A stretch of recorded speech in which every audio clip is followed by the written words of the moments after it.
नमस्कार दोस्तों, YouTube channel Hindi with Pukhraj पर आपका हार्दिक स्वागत और अभिनंदन। अपना YouTube channel Hindi with Pukhraj REET, SI और अन्य शिक्षक भर्ती परीक्षाओं को लेकर आज आगाज कर रहा है आपके सपनों को साकार। आप भी करना चाहते हैं अपने सपनों को साकार और सफल होना चाहते हैं, आपके अंदर वो जुनून है, आपका वो सपना है जिसमें आप सफलता प्राप्त करना चाहते हैं, तो आइए मेरे YouTube channel Hindi with Pukhraj पर। साथ ही आप चाहते हैं कि ये पहुंच और ये आजादी, ये जुनून को, हमारा जो मकसद है, हमारा मकसद ये है कि ये मकसद कि प्रत्येक बच्चे तक हमारे YouTube चैनल को पहुंचाया जाए। तो इसके लिए आपको एक छोटा सा कदम उठाना होगा। आपको चैनल को लाइक करना होगा, सब्सक्राइब करना होगा और शेयर करना होगा। ज्यादा से ज्यादा दोस्तों को शेयर करें, सब्सक्राइब करें। और साथियों, सपने वो नहीं होते हैं जो आप सोते हुए देखते हैं, सपने वो होते हैं जो आपको सोने नहीं देते हैं। आप भी अपने सपनों को करना चाहते हैं साकार, तो जुड़िए Hindi with Pukhraj YouTube channel पर। हम मिलकर आपकी मेहनत, हमारा मार्गदर्शन आपके सपनों को करेंगे सफल मिलकर। तो आइए जुड़िएगा, हम रीट, एसआई और अन्य शिक्षक भर्तियों के कॉन्सेप्ट क्लियर करेंगे। साथ ही आपको देंगे मोटिवेशन स्पीच जिससे आपकी तैयारी लगातार बनी रहे। तो आइए मेरे YouTube चैनल पर और जुड़िए और चैनल को शेयर कीजिए, सब्सक्राइब कीजिए और लाइक कीजिए। तो आज अपन शुरू करने जा रहे हैं रीट और एसआई को लेकर पहली क्लास। और इस क्लास की मुख्य विशेषता क्या रहेगी, हम किस तरह से, हमारा उद्देश्य ये नहीं है कि सिर्फ YouTube पर अपना नाना, हमारा उद्देश्य ये है कि आपको सफलता की मंजिल तक पहुंचाना, आपको उस रास्ते पर की डगर पे आगे बढ़ाते हुए उस मंजिल तक पहुंचाना, आप जहां पे खड़े हैं उससे आपको अर्श तक पहुंचाना, ये हमारा लक्ष्य रहेगा। तो इसके लिए आप जुड़े रहिए हमारे YouTube channel Hindi with Pukhraj पर। और सबसे पहले चैनल को अभी तक आपने शेयर नहीं किया है, सब्सक्राइब नहीं किया है, तो सब्सक्राइब कर दें और कमेंट बॉक्स में कमेंट जरूर लिखें कि हम कैसा पढ़ा रहे हैं, जरूर लिखें, बताएं। और मैं आपसे वादा करता हूं कि हमारा एक ही लक्ष्य है, आपको सफलता दिलाना, और उस सफलता की राह पर अपन आगे चलेंगे। आज शुरुआत करने जा रहे हैं पहली क्लास की रीट, एसआई और अन्य हिंदी संबंधी व्याकरण की संपूर्ण शिक्षण विधियों में कर अपन पूर्ण हिंदी का कोर्स करवाएंगे अपने YouTube चैनल पर हिंदी विद पुखराज पर।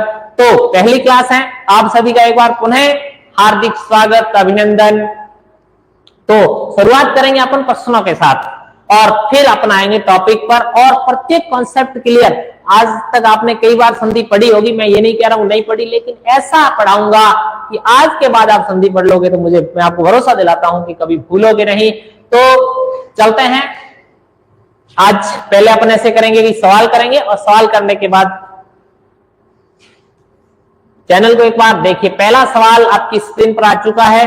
पहला सवाल क्या है? पहला सवाल है कि किस शब्द में गुण संधि है।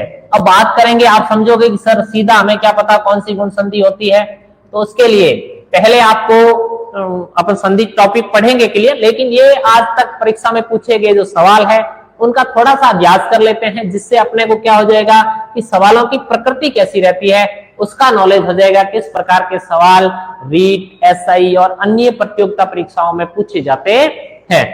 तो इस प्रकार के सवालों के साथ आपको जुड़ना है। तो पहले एक बार सवालों की प्रकृति, ज्यादा सवाल नहीं करेंगे, 5-7 सवाल करेंगे और उसके बाद टॉपिक पर आ जाएंगे और बीच बीच में भी सवाल लेंगे। तो पहला जो सवाल है ये रीट में आया हुआ है कि गुण संधि है, मतलब इस प्रकार के एक संधि का रूप होता है गुण संधि, वहां पर बात करेंगे। लेकिन आपको देखो यहाँ से पता करना है सिंधु, अर्मी, नारेश्वरी, लोकेश्वर और भारतेंदु, इसमें गुण संधि कौन सी है।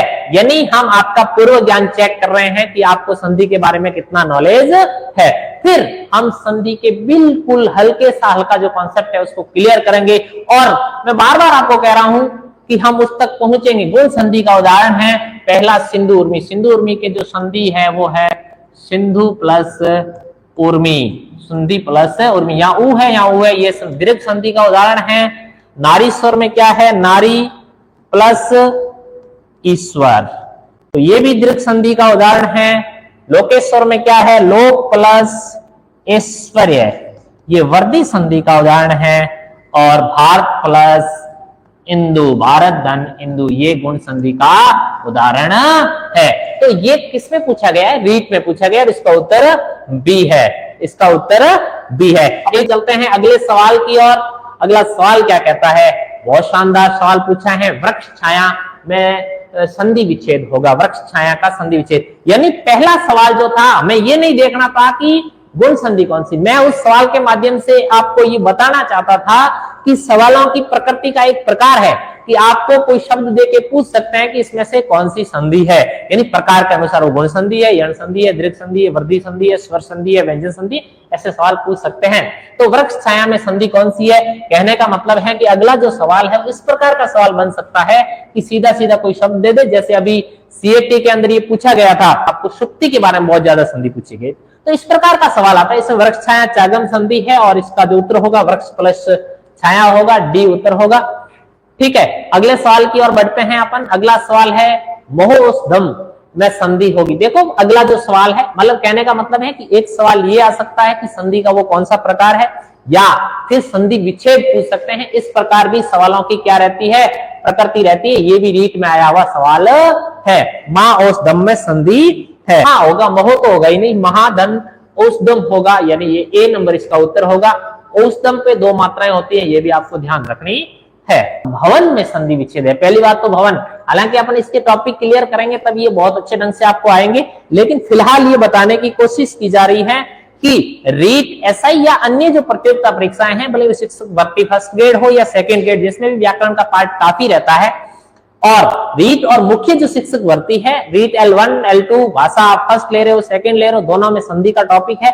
संधि इज वेरी इंपॉर्टेंट टॉपिक है जिसको समझना बहुत ही जरूरी है। और सब लोग कहते हैं संधि हार्ड टॉपिक है, हार्ड नहीं, बिल्कुल सिंपल है, अपन बिल्कुल सरल तरीके से इसको सीखेंगे।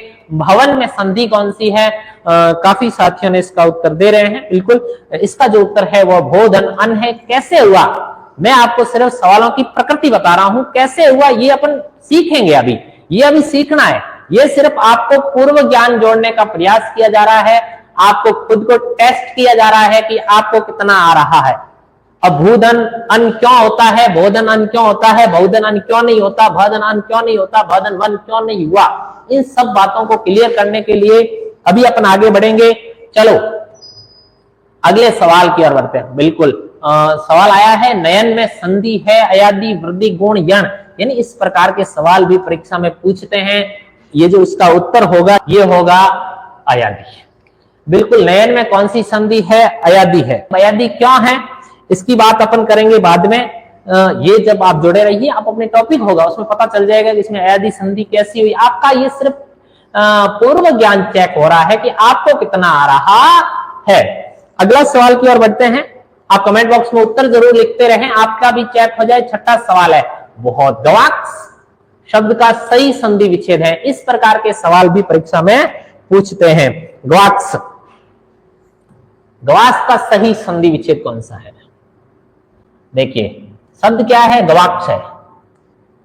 और इसकी जो ये सवाल देने का मेरा उत्तर यही था कि इसमें गोधन अक्ष है, और क्यों है ये सीखने के लिए आप Hindi with Pukhraj YouTube channel से जुड़े रहिएगा, तभी जाके समझ में आएगा, क्योंकि ये अपवाद है। तो गोधन अक्ष जो है इसमें क्यों है, ये अपवाद है, और ये कैसे सरल होगा, ये सीखने के लिए आपको लगातार पूरी टॉपिक देखना पड़ेगा, तभी जाके समझ में आएगा। चलो अगले सवाल की ओर बढ़ते हैं। अगला सवाल क्या कहता है? अगला सवाल कहता है कि सप्तऋषि में जो संधि विच्छेद है वो क्या होगा सप्तऋषि का, ये भी पूछा हुआ सवाल है। सप्तऋषि नॉर्मल सा सवाल है, सप्तदन ऋषि होगा, और इसमें सप्तदन ऋषि कैसे हुआ, अर का आगमन क्यों हुआ, ये गुण संधि है क्यों है, ये बातें सीखनी है, जुड़ा रहना पड़ेगा, एक ही बात है। ठीक है, ये आपका सिर्फ टेस्ट हो रहा है कि आपको कितना आ रहा है। वो एक और अपवाद आ रहा है भाई, बिंबोष्ट। हालांकि इसमें अपवाद नहीं है इस शब्द में, क्योंकि बिंबोष्ट यहाँ पर डबल मात्रा लिखी हुई है, बिंबोष्ट यहाँ डबल मात्रा लिखी हुई है। वैसे कई बार बिंबोष्ट ऐसे भी लिखा हुआ आता है, ध्यान रखना दोस्तों, और उसमें भी बिंब धन ओष्ट होता है, और ये यहां से क्या होता है, अपवाद होता है। ये अभी समझने की कोशिश करेंगे अपन। बिंब धन ओष्ट है, इसका संधि औष्ट नहीं होता है, इसलिए ये गलत है। तो ये कैसे हुआ, क्यों अपवाद है, ये फिर अपन पढ़ेंगे।